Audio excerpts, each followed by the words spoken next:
Hi, I'm Bill Rapisi, Executive Director of Lymphatic Education and Research Network, and I just want to take this opportunity to thank all of you for joining us today for our symposium series. I also want to take this opportunity to thank all of you who have become members of LE&RN and help support this series so that we can continue bringing this kind of groundbreaking information to you in your homes and offices. I would also suggest for all of you who have not become members of LE&RN, $5 a month, you can become a member of LE&RN and help support this programming and the research that we do. Thanks very much for joining us, and I look forward to having you become a member.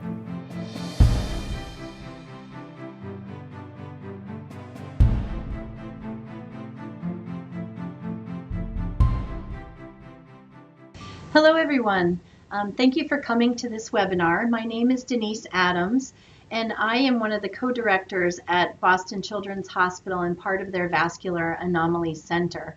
I'm actually a pediatric hematologist, and I am very happy that the Lymphatic Education and Research Network has given me this opportunity to talk with you about an update on lymphatic anomalies, classification, and treatment options. So before we begin, I just wanted to we're going to talk a bit about the classification of vascular anomalies and also the classification really of lymphatic anomalies.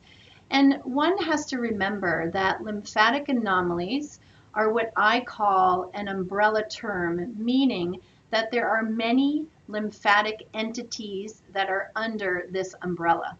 So lymphatic anomalies are broken down into malformations and tumors, and then there's many different kinds of phenotypes, such as Gorham-Stout disease and generalized lymphatic anomaly, and there's also complicated lymphatic lesions.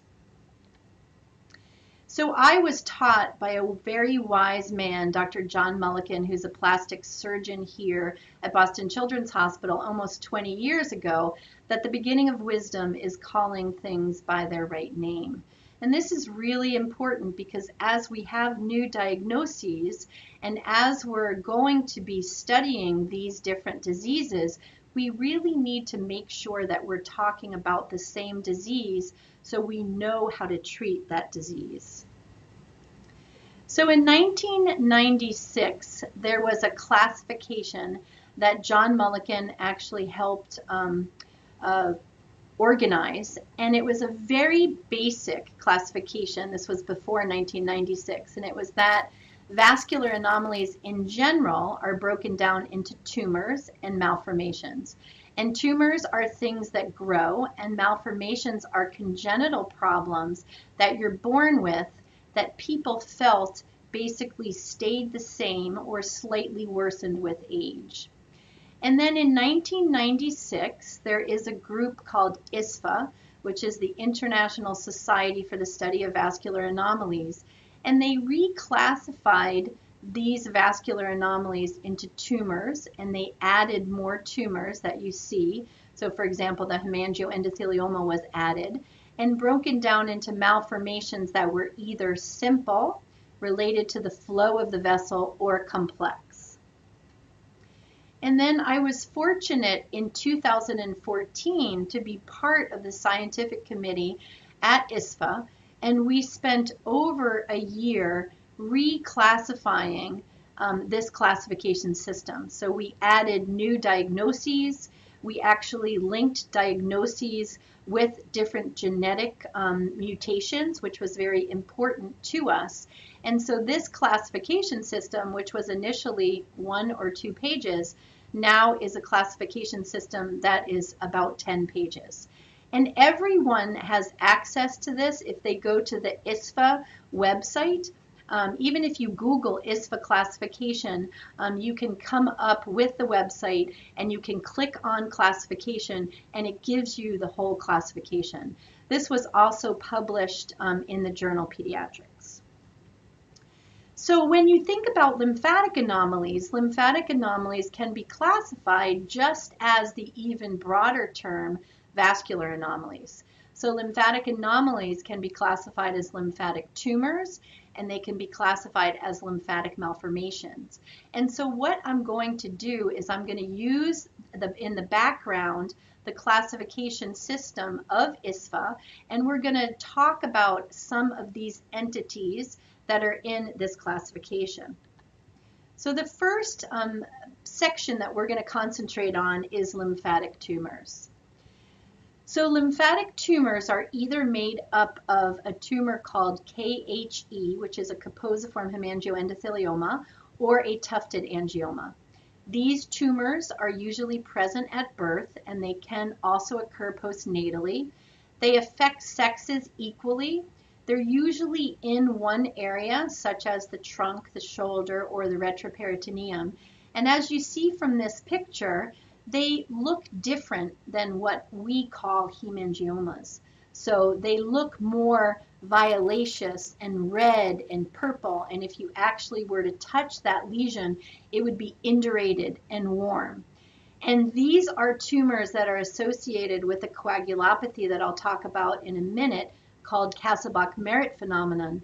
And these tumors also can have a mortality rate of up to 30%. The pathology is very characteristic. The cells that you're seeing in front of you are what we call spindle cells. They're almost like pencil slit-like cells. And those are endothelial cells that are usually very round and plump. We know that this is a tumor that has vascular origin.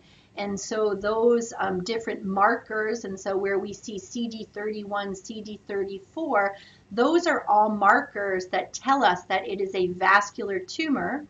And then we have other markers that stain for lymphatic tissue, and those are D240 and PROX1.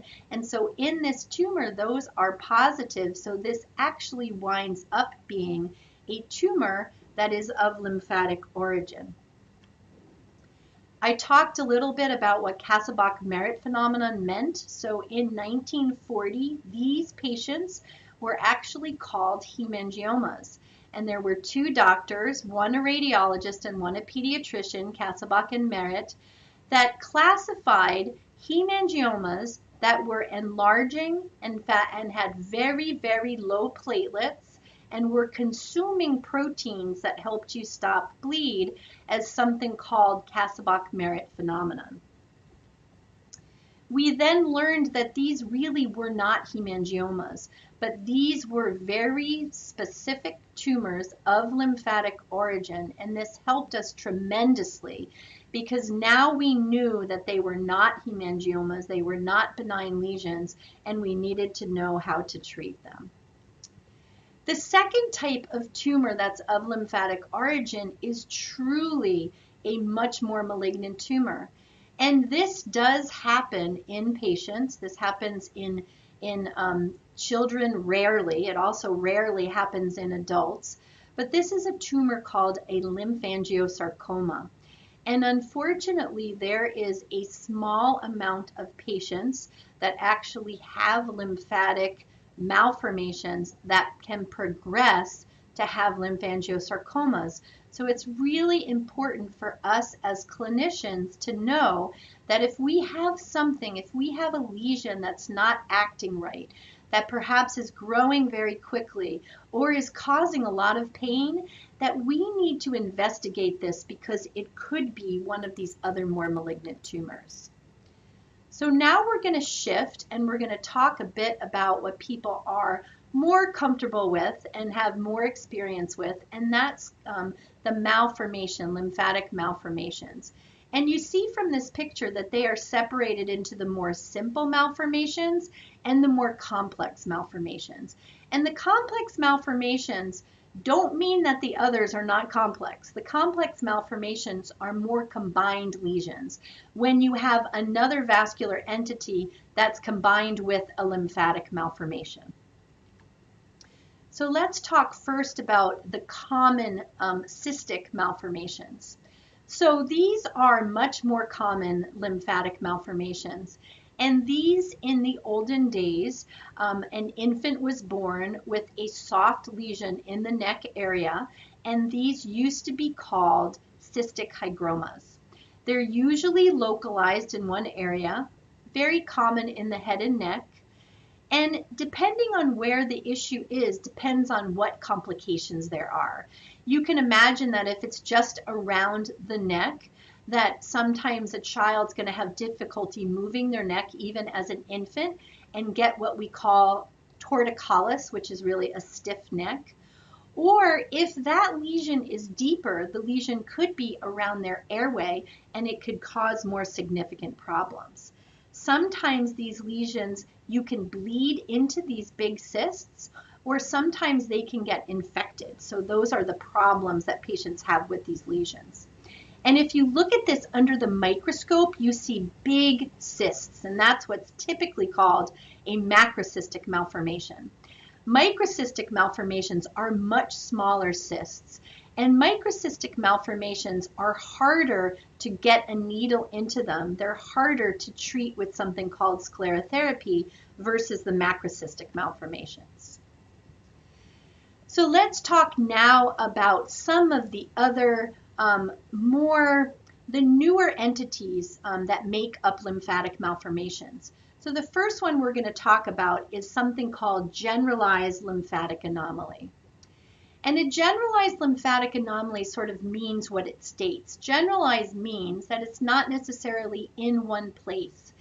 And these are the patients, or some of the patients, that in the literature were called lymphangiomatosis. We don't particularly like the term lymphangiomatosis because it sort of is meaning that there's some kind of spread of disease. And when we have atosis that's at the end of a word, it makes it seem like it's a tumor, and it's not necessarily a tumor. But these lymphatic malformations can be in many different places. So you have a lymphatic malformation that's in the viscera, and it could be in the lung, in the intestine, in the spleen. These generalized lymphatic anomalies can cause effusion, which means that there's fluid that can be in the lung or actually in the abdomen, and that's called a pleural effusion, and when it's in the abdomen, it's called ascites. They can involve the bone, and the bones can be the ribs, the thoracic spine, the humerus, the femur, and sometimes they can be very simple and involve the bone and not have any trouble, and sometimes they can involve the bone and actually cause pain and make the bone weaker so that a patient can have a fracture.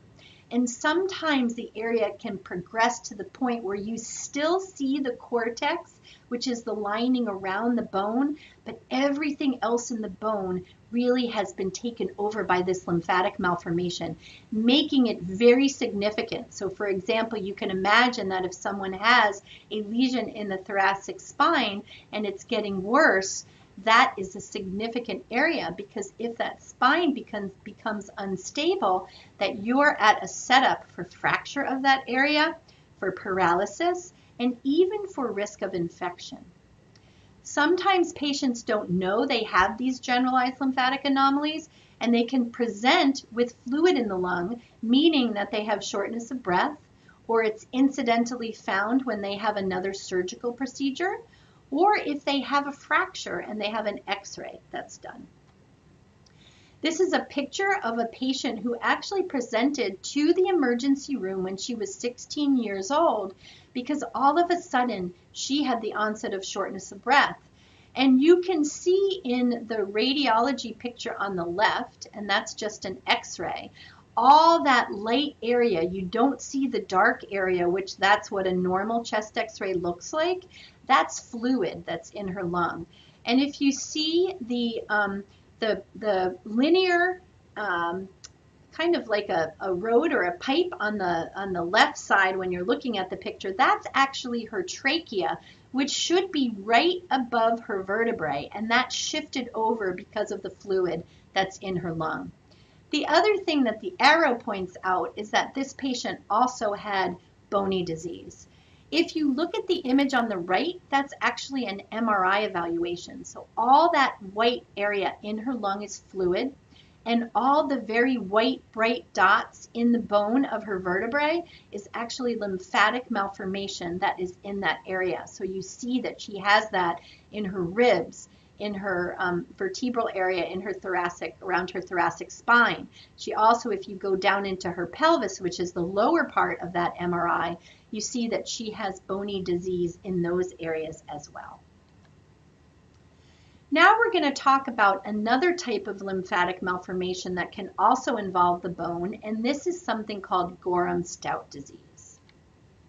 So Gorham-Stout disease can be very, very significant. And again, not that generalized lymphatic anomaly is not, but Gorham-Stout is significant because you can have activation of what we call osteolysis. So that is basically destruction of the bone. And patients that have Gorham-Stout can be fine and then all of a sudden have this progressive osteolysis with pain and loss of bone, and we call that disappearing bone disease.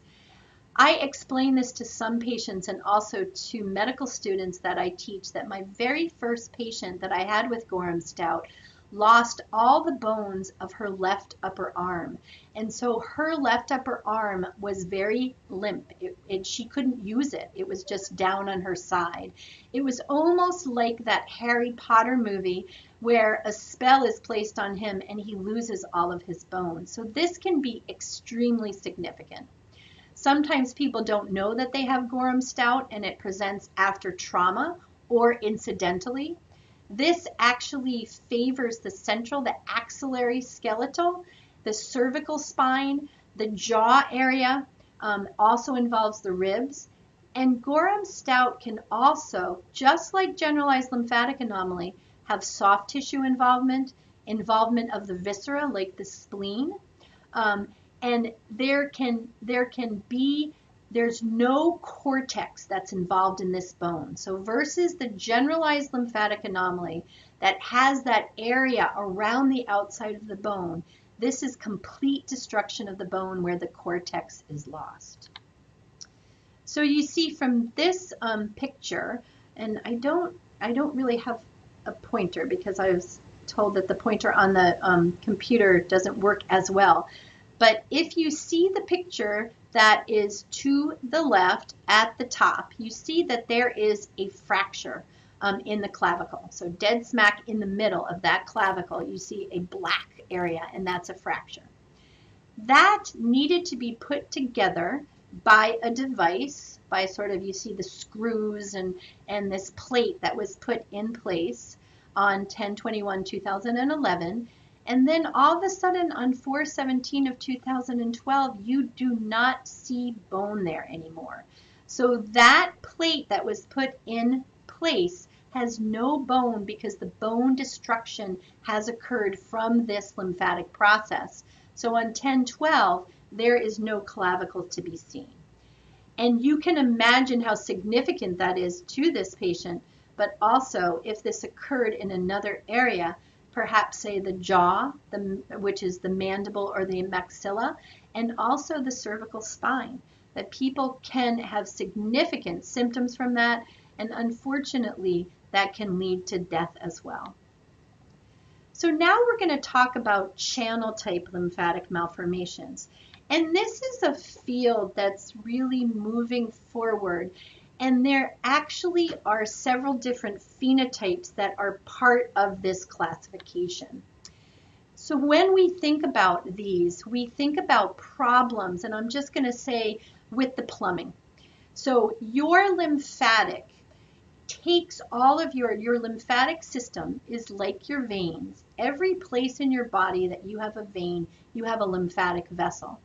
And there are several bigger areas where lymphatic fluid and your immune system, the processes that go on go from very small lymphatics into very much larger lymphatics like your thoracic duct and your cisterna chyli. But when you have a collecting duct problem, you have a problem with these areas. And it could be a problem with the larger collecting system like the thoracic duct or the cisterna chyli, and that can lead to fluid in your lung or fluid in your abdomen, or you can have no normal collecting lymphatic system. So we've seen that. Or you can have too many lymphatic vessels that overwhelm this very simple plumbing system, and that can lead to problems as well. Those type of channel abnormalities can cause fluid to be dumped again into the lung or into the abdomen. They can also, now we know, cause fluid to be dumped into the bone, and it can cause bone destruction. And we have better tests now with what we call MRI lymphangiograms that we can outline the anatomy of the lymphatic system, and they've proven to be very, very important to us. You all have heard in other webinars from Dr. Roxon about lymphedema, and he's made great strides in trying to figure out the mechanism for lymphedema and ways to treat lymphedema. But I think of lymphedema as also a channel problem of more of the peripheral lymphatic system. And you all have seen pictures of what lymphedema looks like. And also there appears to be syndromes associated with lymphedema and syndromes that are associated with with somatic mutations related to lymphedema. So let's talk a little bit now about complex or the combined lymphatic anomalies. So there are many different combined lymphatic anomalies, and you see why it's so important and very complicated to know what a patient has, because if we know that it's just a capillary venous malformation, that's so much different than a capillary lymphatic arterial venous malformation. And that's different. We educate patients differently, and there's also different treatment options for all of these patients. So let's talk about now associated syndromes, which really truly are a combination of these lymphatic malformations. So when we think about something called Klippel-Trenaunay syndrome, Klippel-Trenaunay syndrome, again, I try to stay away from these names because I think it's really important to describe something, or to describe someone with what the lymphatic malformation is. So these pictures are pictures of capillary stain, so that's a capillary malformation. We know that some of these patients, so for example, the patient on the left has big dilated ectatic veins, so there's a venous component to these. And we know that there's overgrowth, and so the overgrowth can be lipomatous overgrowth, or the overgrowth can be lymphatic overgrowth. And some of these patients, one would say that could this be this entity called Klippel-Trenaunay, or could it be this entity called CLOVES, which I'll talk about in a moment. They both, we know now, have the same changes in their genes that are in the tissue that's affected, and that's called a somatic mutation. So there's a lot of heterogeneity with these diagnoses. And there's a lot of things that we can think about as far as treatment options by knowing what the type of lymphatic anomaly or vascular anomaly is that you see. So this is CLOVES. And again, so CLOVES is an overgrowth syndrome like Klippel-Trenaunay, heterogeneity between CLOVES and also between Klippel-Trenaunay. This is a patient who has more lipomatous overgrowth, then she has a vascular anomaly, but CLOVES stands for a congenital lipomatous overgrowth, vascular anomalies, epidermal nevi, and spinal or skeletal anomalies. Patients do not have to have all of those conditions, and like I stated, you can see from this patient, their overgrowth is not necessarily secondary to a vascular anomaly, but it's secondary to a lipomatous overgrowth. So this patient is different than a patient who also might have CLOVES but has a capillary lymphatic venous malformation. So let's go now to something a little more complicated, also involved in lymphatic anomalies, and this is called the unclassified lesions. These are lesions that are, to me, a little bit like a malformation and perhaps a little bit like a tumor. But all of these that are listed as unclassified have a lymphatic component. So this is a newly identified entity called Kaposiform Lymphangiomatosis. And you see we have kept the term lymphangiomatosis because, again, we really don't have any other way of describing this. This, to me, is a malformation with a very proliferative element. It has a very poor prognosis, and it basically also can have a collecting abnormality. So it has a proliferative component. It has areas of those spindle cells that you saw with the Kaposiform Lymphangiomatosis. The fluid that can be in the lung is more bloody, and that's what we call hemorrhagic fluid. These patients can have a coagulopathy similar to those patients that have the KHE tumors. We know that these can be multifocal, and remember I told you that KHE is usually in one place. The lungs and the GI tract are very commonly associated, and we talked about the fact that these have a poor prognosis. These are other pictures of KLA, or Kaposiform Lymphangiomatosis. The picture on the right, which is an MRI, tells you that there is disease within the bone marrow of the bones.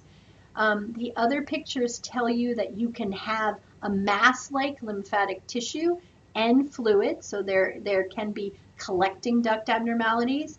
And the picture on the bottom is a CT scan that shows you all those white squiggly lines inside the lungs are plump lymphatic vessels that have increased in size because of this.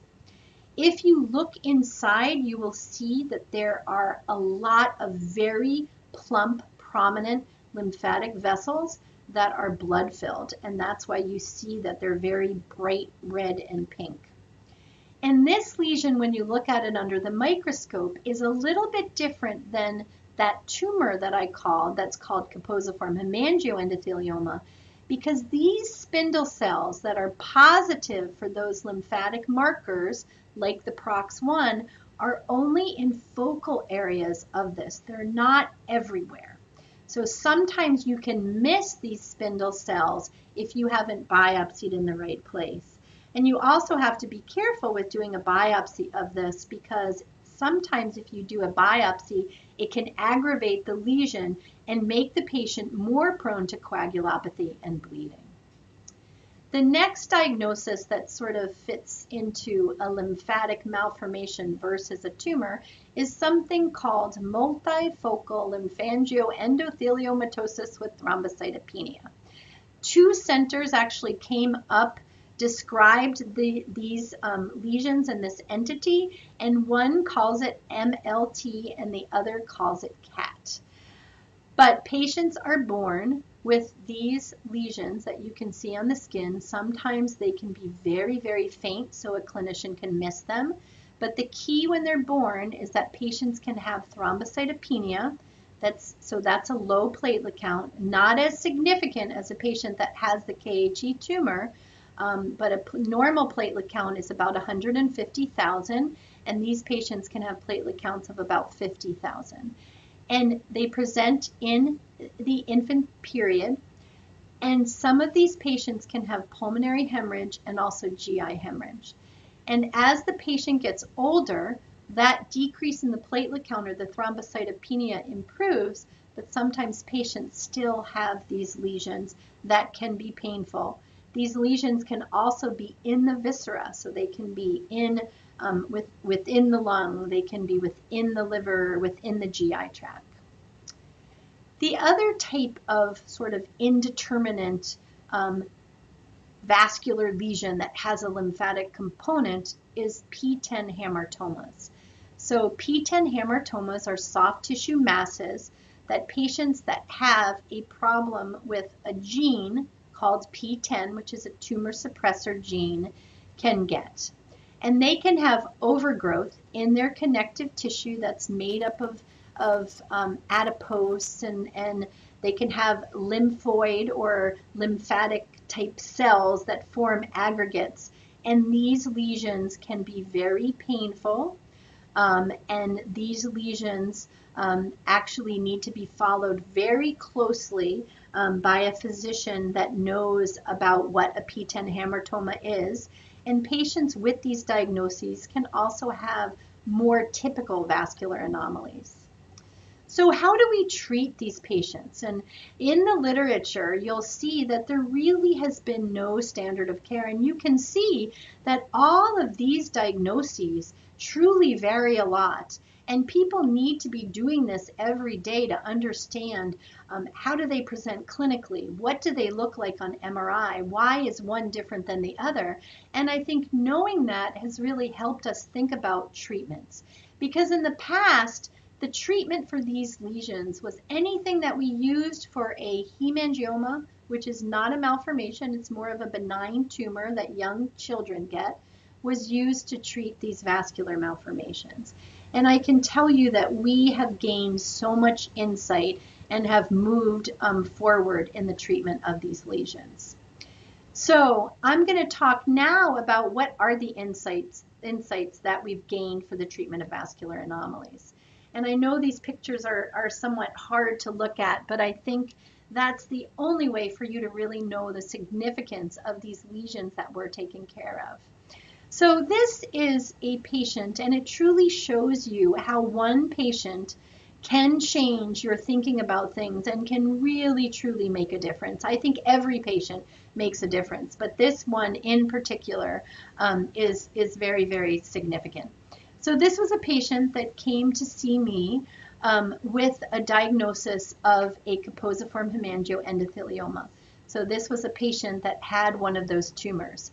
And this patient, unfortunately, when she was born, had a slight bruise on her leg and then got immunization. So the pediatrician didn't know. It certainly didn't look like this. It just looked like a little tiny bruise that she had.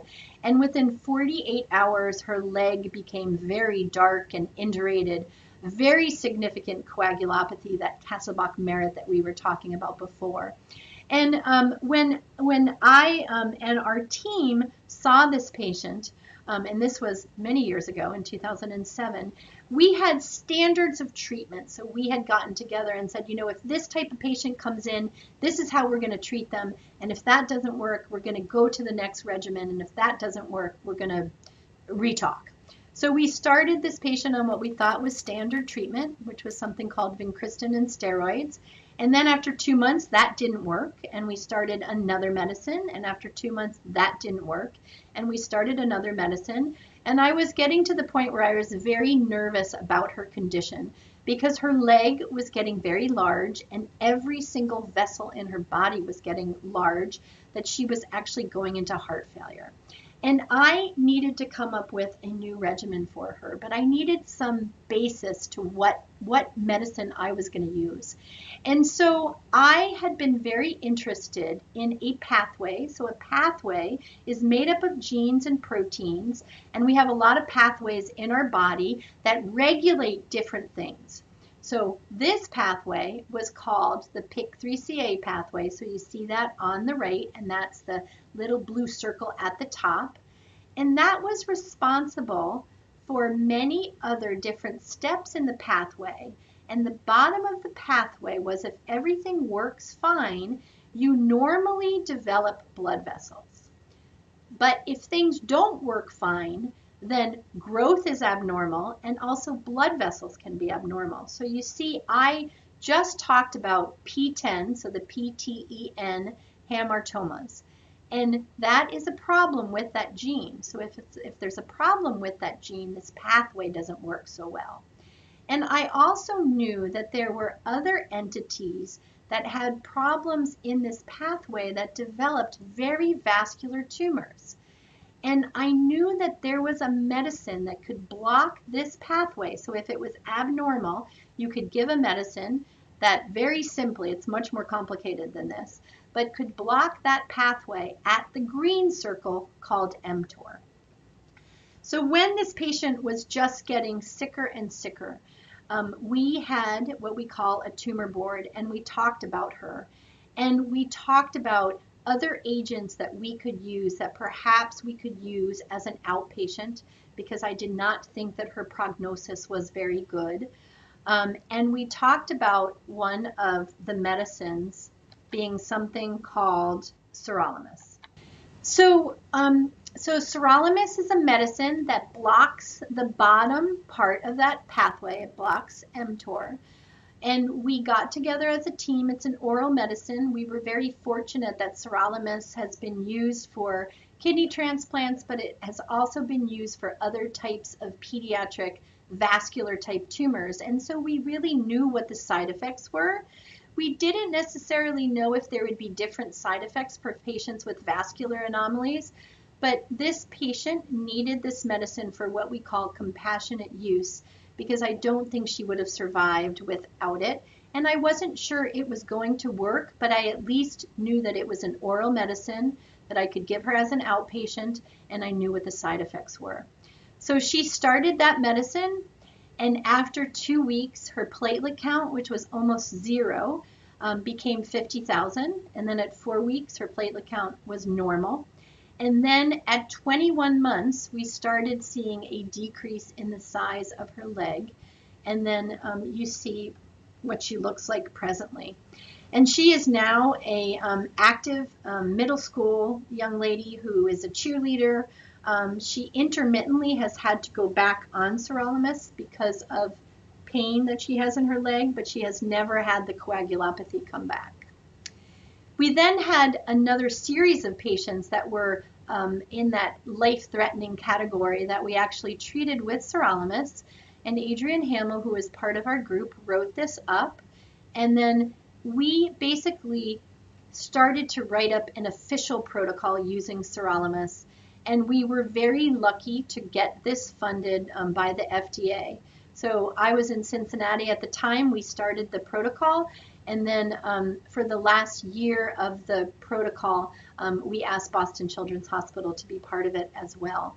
And so we assessed 60 patients with sirolimus. The other name for sirolimus is rapamycin. And just to let you know that these were the very, very most complicated patients. I did not think that anyone would have a complete response, but the majority of people had a partial response, and only a small amount of people had worsening of their disease. And some people had stability of their disease at course 6, which was after 6 months, but then by 12 months, they had a partial response. And so these are some of the responses. So you see this is a patient on MRI. All the white area is one of those tumors called the Kaposiform Lymphangiomatosis, and you see before and after. And this patient has actually come off and stayed off of sirolimus therapy. This is a picture of the skin where the KHE lesion, you see the really indurated purpuric look to the skin, and you see at the end of study, so our official end of the study was 12 months, but most people stayed on the medicine after that. This is a patient that has a generalized lymphatic anomaly and presented with limping and inability to walk and multiple lesions in his bone. Notice that this is not Gorham-Stout, the cortex is still intact. And at the end of therapy, this patient had improvement of those lesions. And then this is a patient that had an effusion. So this patient also has skin disease, bony disease, splenic disease, and also an effusion. And we had a hard time getting rid of the fluid in his lung, but after 2 months of sirolimus, you can see that his chest x-ray was almost normal, and he had resolution of shortness of breath. So this became very important to us because after we started the study, we knew that there were basic scientists, and some of the basic scientists are here at Boston Children's Hospital, that were looking at what we call somatic mutations, and that means genetic mutations that are in the tissue. So they're not inherited from your egg or your sperm. They're really within the tissue that makes up the vascular anomalies. And come to find out that this pathway, many different kinds of vascular malformations, are part of this pathway or have abnormalities in the different genes in this pathway. So you see right up at the top, when we were looking at tissue from capillary lymphatic venous malformations and from lymphatic malformation and from CLOVES patients, they had abnormalities of PIK3CA, and probably why this medicine worked. You might say, well, why was it only a partial response? And why did you say that some people have to go back on it? Well, these lesions are very different than a tumor. A tumor, or a cancer type of tumor, is one cell that's growing out of control. And you use medicine to stop that one cell that's growing out of control. This is more complicated than that. This is a vessel that changes with changes in flow and changes in pressure. And there could be some abnormalities of the lymphatic cells that make up these malformations. So it's much more complicated, and they're congenital problems. So we need to figure out how can we turn off whatever is driving them so we don't have to have someone on a medicine for long term. But I can tell you that this medicine for certain patients has really significantly improved people's quality of life. And there's more. So what are our future directions? Well, we have a group of hematologist oncologists that are part of something called ISSVA, which is the American Society for Pediatric Hem-Onc, and we have formed a special interest group, and this group gets together twice a year, and we try to come up with collaborative projects that we can use to try to help us not only figure out the natural history of some of these lesions, and we do that with our registries, but also there's not a lot of data to tell us what should be done and shouldn't be done for these patients, because there's no true evidence-based. Because a lot of the case series lumped a bunch of patients together, and they might have different malformations. And so we are trying to come up with consensus statements on how to treat patients. And we also are forming a more formal consortium to study new drugs. So that first study using Sirolimus was published in Pediatrics. We have a second trial now using Sirolimus just for those patients with Kaposiform Lymphangiomatosis. We have a new study with something called an AKT inhibitor, and if you remember from that pathway, AKT was another gene that's important in that pathway, and that study is open in Italy, and also it just became open here at Boston Children's Hospital, and we're looking at other medicines that are related to that pathway. We're also looking at other markers. So what other markers are elevated or not in some of these patients? And those are called biomarkers, because sometimes that can help us with helping to figure out why a disease occurs and how we're going to best treat that. And we also are very interested in drug delivery. I have been interested in drug delivery because sometimes when we have a tumor, and remember my background is oncology, we can directly administer medicine into that tumor and the side effects are so much less. So can we directly administer medicine into some of these malformations to decrease the side effects? And we're working here with a big group of many different kinds of physicians, but also many different kinds of basic scientists, not only here at Children's, but at MIT and at Harvard, to try to figure out how we can deliver drugs to decrease the side effects. So I want to thank you for giving me this opportunity. Hopefully it wasn't so confusing. The classification can be very confusing, and I think that's why we need experts in the field to help advance this field. So the first question is, when should someone see a vascular anomalies specialist? And I think that's hard because not every place has a vascular anomaly specialist, but just for you all to know that through ASPHO, the special interest group, and actually through some dermatology interest groups and also interventional radiology interest groups, I think most major centers, at least in the United States, now have groups that specialize in vascular anomalies. They might not have expertise in a lot of the more complicated areas, but the good thing is that we are all very collaborative. And we here at Boston, I know when I was in Cincinnati, we will help out by looking at cases and doing conferences on patients and helping physicians and patients not only get the right diagnosis, but think about the right treatment options. And also, if people don't know where to go, we can help you with where to go and get help. medication? So the next question is, what kind of patient requires medication? And I think it's really important for you all to know that we don't work alone. So I don't have a little shack that I have out there that I say, everyone come and get Sirolimus. I think the most important thing is that we all work as a team. So when a complicated patient comes to us, we all, interventional radiology, a medical person, I work with a wonderful person, his name is Cameron Trenner, who's also a pediatric hematologist oncologist, dermatology, pediatric surgeons. We all get together and discuss patients. We either do that in a conference setup or we do it in clinic. And we, after we see a patient, will put our heads together and really come up with what a plan is for that patient. A plan might not be medicine. A plan might be an interventional procedure. Or a plan might be an interventional procedure, a surgical procedure, and medicine. Or medicine first. But that is not a decision that can be made by one person. You truly need an interdisciplinary team. The other thing that's really important are the patient support groups, the patient and family support groups. So, this webinar is being provided by a wonderful group. There's also other groups that are out there to help.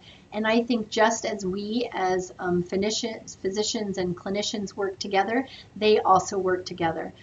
So don't forget, if you're having any questions, reach out to the patient support groups as well. We have two questions. If the infant shown received immunizations in the right extremity, would CAT have occurred anyway? That's actually a good question. So I think that immunizations sometimes sort of get a bad rap, but this patient actually had a bruise that was there, and I think that bruise that was there was the KHE. And I think that KHE, that bruise, was probably just the icing on top of the cake. I think that patient probably had a deeper lesion, and those lesions can be aggravated by trauma or just something that's left untreated. So it's hard to say. I do think by putting that immunization into that area, it caused inflammation. So I think that it caused that lesion to be larger. It's hard to know in retrospect whether that lesion would have progressed to have that Kasabach-Merritt. It's hard to say. Second question, are any medicines being developed for primary lymphedema? So there was a wonderful webinar on this program that Stan Roxon gave about a medicine that he has and a trial that he has running now with lymphedema. And I went into the system and actually looked at that webinar. It was fantastic. So I think if you go back to the website and look for old webinars with Stan Roxon, and I cannot remember the name of the other collaborator, you'll be able to find that. Is there any activity in incorporating new classification information into ICD-10? Oh, that's such a good question. So through the ISSVA special interest group, we have a committee called the Practice Committee, and the Practice Committee does just that. How do we practice better? Billing codes, how do you run your practice? All sorts of things that we help other practitioners do. And there is a wonderful hematologist oncologist at Stanford that is part of their Vascular Anomalies Center. His name is Michael Jang, who is the head of the practice committee, and took the ICD-10 codes and crossed them. So actually he took the new classification and crossed them with all the ICD-10 codes. So that's the first thing. So at least the practitioner knows how they're supposed to bill. What we're doing here is we are then creating SNOMEDs that are for example, collecting defects, Kaposiform Lymphangiomatosis. And we are applying so that they can be used for the next ICD system. So we are working on that. And if anyone wants, if it's a practitioner, if you want a copy of what we've done, I'm more than happy to send it to you. You just need to email me. And I don't know if my email is on the information, but my email is my name, denise.adams@childrens.harvard.edu.